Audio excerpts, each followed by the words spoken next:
there really enough Season 1 content to hold us over until the new season comes out? What's going on, guys? It's your boy Habo back with another video. Today we're going to be discussing whether the Season 1 content update that we have in Black Ops Cold War, as well as the integration of Cold War weapons being in Warzone, is that really going to hold us over until Season 2? We're going to be looking at all the stuff that was introduced in Season 1, discussing whether I think it was a good idea to bring this now, or save some things for a later date, as well as my opinions overall on the Season 1 content that was brought to us in Cold War and Warzone. Now, if you guys are new around here, make sure you hit that sub button, turn on post notifications, leave a like on this video if you have similar opinions about what I thought of the Cold War update and the integration with the Cold War weapons of Warzone. And yeah, let's just get straight into it. Now, as you can see in the background, we are going over and looking at everything in the Battle Pass.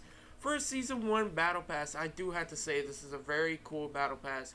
It focused a lot on, of course, the COD points. We get 1,300 COD points whenever you max out the Battle Pass.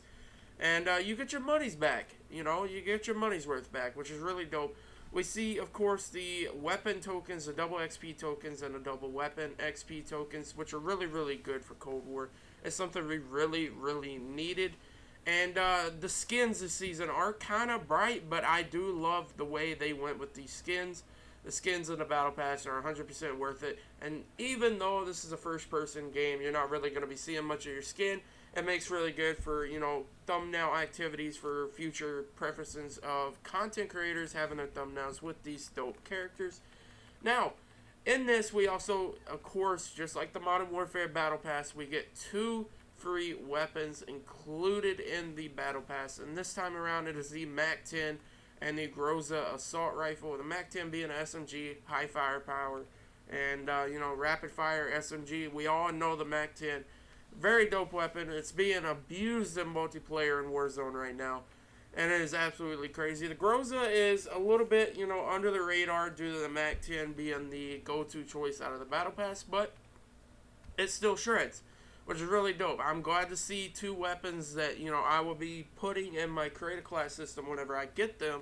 And, leveling them up and getting them Dark Aether and all that whole process, which is really, really good. It adds more content for us to get through and use throughout the season, when new weapons come out. Everybody's going to either get them Dark Matter Ultra or Dark Aether. That adds a grind to that. You get to level them up. It adds more playtime to that to grind them out, which is really, really good. And also, we get, of course, the vehicle scans and everything else, which are really good, I guess, if you play a lot of Warzone. It's really, really cool to see some new ones. Music tracks as well for Warzone, which is really, really cool. Weapon charms, stickers, some reticles, which are brand new. I don't think we've ever seen reticles in a Battle Pass, so that's something new to introduce to the Battle Pass system and everything. It's alright, I guess. I just mainly stick to a, default reticle. But some people prefer other ones. Maybe you see one in the Battle Pass that you like. It gives you a reason to grind out the Battle Pass and get. But the Battle Pass, I have to say, is one of the best Battle Passes I've seen out of the Modern Warfare content. Of course, Cold War only having one Battle Pass. It is still very, very cool to see this in the game. And I got to give this Battle Pass a 10 out of 10. It's one of the best Battle Passes I have seen throughout, of course, 6 seasons of Modern Warfare and one of Cold War. And it leads to a bright future. If this Battle Pass is this good at Season 1, what's to come in Season 2, 3, 4, 5, and 6? If you guys watched yesterday's video, it basically confirmed 6 seasons of Cold War with the Prestige shop in there and being 27 Prestiges available for you to grind out throughout the game's life cycle and throughout the Battle Pass and the season resets. Now, another thing that we had in Modern Warfare was the store, the Call of Duty store, where you can get bundles, characters, weapon charms, reticles, you name it. That has made its return in Cold War. You can now have exclusive blueprints that you can get for, say, like the XM4 by purchasing said blueprint in the store on Cold War. It's a little bit different than Modern Warfare's. It's really, really cool to see, different styles of weapons in there, as opposed to Modern Warfare. You had some bright weapons in there. Cold War, of course, both games are realistic looking, but Cold War isn't jumping the gun with like tracer packs and everything just yet, even though we should be seeing some very, very soon. And yeah, it's a really cool thing to see. The store, I gotta give it a 10 out of 10 for being introduced the way it was. We also have a CDL launch pack, as you can see right there. Look very, very dope. and definitely going to be picking it up at some point myself.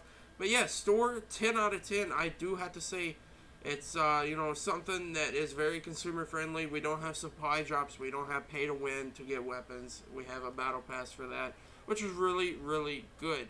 Next up, we're going to be looking at some of the new things in the modes, like Holiday Nuketown 24/7, Raid the Mall, Prop Hunt, and Gunfight. They were all introduced in the latest Season 1 update that, brought a fresh twist to the modes. We have Nuketown that had a holiday twist. It's now nighttime. It has Christmas lights all over the place. Raid the Mall, which is the Pines Mall map and the new map Raid. It's not really new. It's just like a remastered version of the BO2 map Raid that you guys all know and love. We're going to be showcasing Raid right here, showcasing how exactly it looks the same. It's just a remastered version, and it looks really, really good and fresh to play on. And of course, Pine, which is a huge map. It doesn't really fit well for 6v6 in my opinion. It should be something like a 12v12. But, who am I to say, you know? Out of the two, I would definitely pick Raid. I usually back out if I'm in that playlist and I see the Pines map. Every so often I'll play it. But Raid has got to be a solid 10 out of 10. I love the way they brought it back. And the Pines map, I got to go with 3 out of 10, man. I just don't like that map. It's just not good. Something about it I just can't get my hands on. And it's just not the best. But as well as that, we do, like I said, gunfight maps. Those still need some work as well. Still kind of prefer, Modern Warfare's gunfight maps. Surprised by saying that because I didn't really like Modern Warfare's maps. A lot of them promoted safe spots, things like that. Things that I don't like. I don't like safe spots. I want to wreck little Jimmy and his little corner if he, rocking out with a shotgun and an LMG, just camping that corner all game. I want to be able to get to him and have him not protected. That's, a whole different story. We're not going to get too deep into that. But as you can see, Raid looks absolutely stunning. And it's just so great to see it back. But we also have Prop Hunt making its return. It's going to be a whole different video discussing something, the storyline of Prop Hunt and how it got introduced and where it is now, how it's evolved. It's going to be a later video, but yeah, Prop Hunt, 8 out of 10. Solid, would recommend. I absolutely love it, and glad it's back. Now, something else we've already covered here on the channel as well as TikTok is prestige keys and the progression and how everything's going to work. I am a huge fan of how this system works. It's an intertwined system of Modern Warfare's leveling system, as well as the prestige system that we all know and love.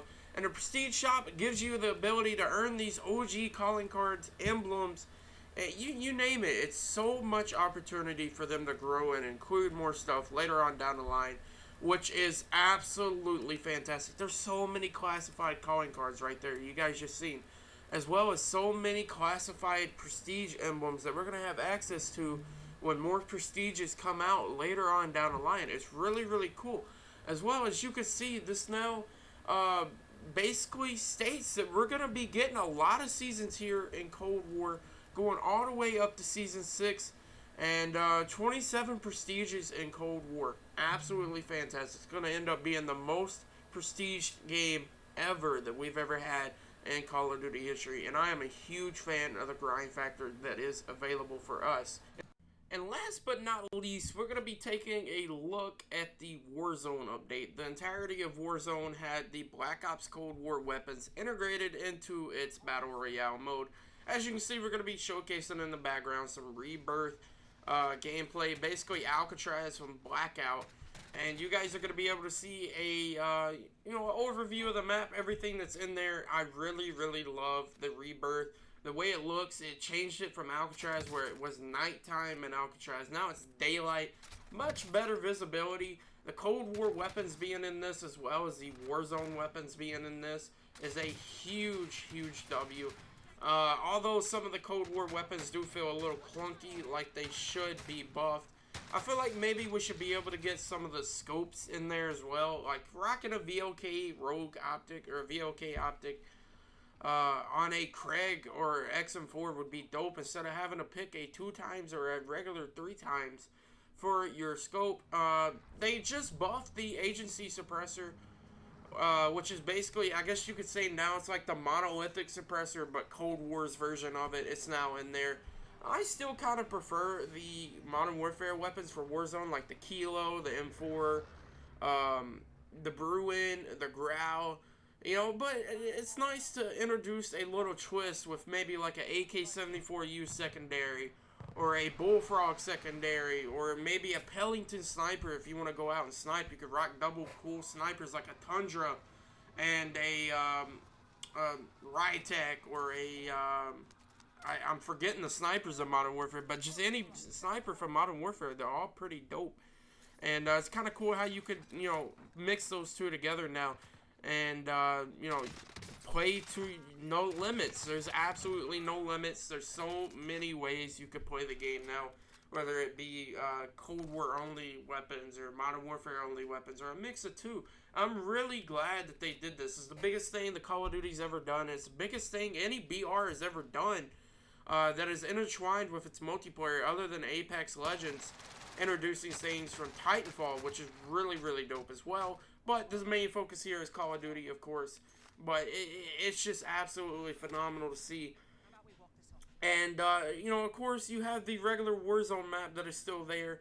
It looks a little bit more vibrant. I think they messed with some of the settings of display settings, makes it look a little bit better, which is good. We always need a fresh update to the Warzone map. I'm kind of sad that we haven't seen, like, another new actual main Warzone map, or a couple new POIs added in, or a couple POIs destroyed from an event. Latest intel that you could get from, like, Ghost and everything shows that Soap is coming back, which is really, really cool. Glad to see what they're going to be doing. There were also some weapons in the weapon stat checker that were basically saying there's going to be 2 new Modern Warfare weapons coming, which may lead to a Season 7 Battle Pass. 2 Battle Passes in a main Warzone game. That is so much content to be had, and I'm absolutely excited for the future of this game. It's only going to grow and get better. But yeah, guys, that's pretty much everything here. I hope you enjoyed this video, everything. Out of this update, I think we are going to be okay. I think there's going to be enough content to last us the amount of time needed until next season, aka Season 2 of Cold War and Warzone. And there's so much opportunities to be had, so much fun to be had. But yeah, guys, I'm going to wrap up the video here. I do hope you all have a fantastic rest of the day. And until tomorrow, we will catch you guys later. Peace.